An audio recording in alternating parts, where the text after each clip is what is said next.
Hey there race fans and welcome to Let's Talk F1 here on the ModzCity channel. We'll dissect the twists and turns of the F1 season from the paddock to the podium and share our thoughts. This is Let's Talk F1. In today's episode, I'll cover three main areas: Logan giving up his car, Carlos's performance, and what's happening at Alpine. Team orders was the name of the game at Williams. A tough call, I must admit, but still I felt bad for Logan to give up his car. Who would? He even admitted how gutted he felt for doing something like that in his career, but I think maybe this can help Logan in the long run. Hear me out. If Williams is faced with driver replacements, Logan has a feather in his cap and a card to pull on by saying he sacrificed to help Albon.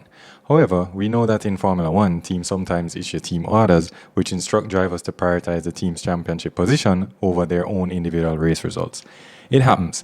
This could be why Logan gave up his position to Alex Albon just following what Williams' director had said. As far as driver standing is concerned, if Alex was in a much better position for points compared to Logan, then strategically it might have made sense for Logan to move aside to allow Albon to score more points for the team. Unfortunately, Alex fell short of a points haul on this occasion, but nonetheless a valiant effort by Alex and the team. Happy to see Williams had a car available for Logan for the Japan GP, so we'll see how that one goes. We know the reverse would never happen. Well, maybe. Only way I see them giving Alex's car to Logan was if he was clearly better of the two drivers with some points under his belt. What would you have done in that situation? Would you have given up your car or made a bigger protest about it, whether in the media or otherwise? Tell us your thoughts in the comments below. Moving on to Carlos Sainz. What a performance that was in Australia. Carlos Sainz had a fantastic performance at the Aussie GP, defying the odds to post-op appendix surgery. To take that checkered flag after that surgery, that's amazing. He emerged as the race winner. Sainz, I think, dominated the race after capitalizing on the misfortune for the championship leader Max Verstappen, who unfortunately had car trouble with the rear left braking duct, which caught fire and even had a massive explosion close to the pit entry area. I'm sure we all saw the highlight. Verstappen retired from the race early due to mechanical issues, opening the door for Sainz to take the lead.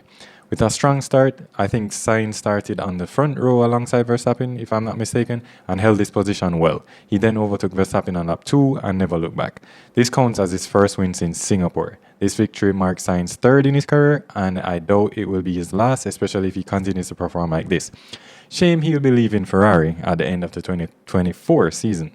So, that's an interesting point, because let's start briefly on his remarkable comeback. This win was even more impressive considering Sainz had just recovered from his surgery and missed the previous race where rookie Oliver Biermann stepped up and stepped away from F2 to fill the role. Overall, Sainz's performance at the Australian Grand Prix was a true highlight. He showed great skill, resilience, and capitalized on the opportunity to secure a well-deserved victory for himself and the team. It's a shame he is leaving Ferrari after this type of performance, but it's still early in the season. So let's switch gears a bit. Alpine's performance in Formula 1 for 2024 has been far from ideal. Here's a quick rundown. Let's talk about the struggles. Their car, the A524, is one of the slowest on the grid. No doubt. Drivers Esteban Ocon and Pierre Gasly have qualified poorly and haven't been able to compete for points. The team is currently at the bottom of the Constructors' Championship, dead last. Let's examine why that is.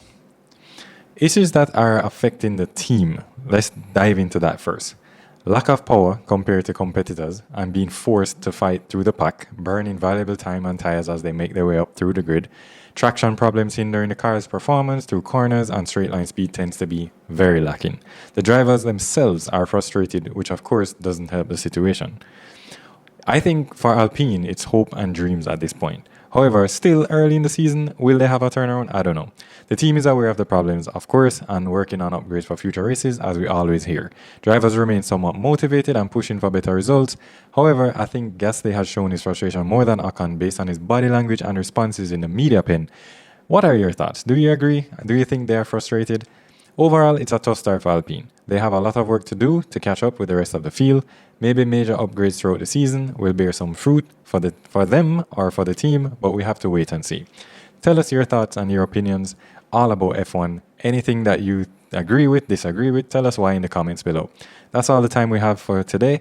This is Let's Talk F1. Thanks for watching. Drive safe.